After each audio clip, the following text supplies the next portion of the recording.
Are you trying to reconnect with someone you blocked on Cash App but not sure how to undo it? Don't worry.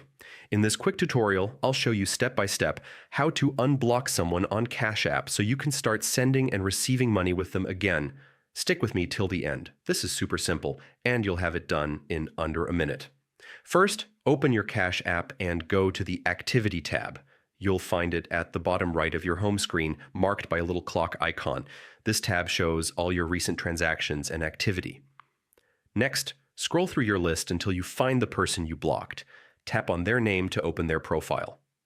This is the exact same place you'd go if you were going to block someone, but this time we're doing the opposite. Once you're on their profile page, look for the unblock option at the bottom. Tap it, and just like that, they're unblocked. Now you can send and receive payments from this user without any issues. And that's it. If you ever decide to block them again in the future, simply repeat these steps and choose block instead of unblock.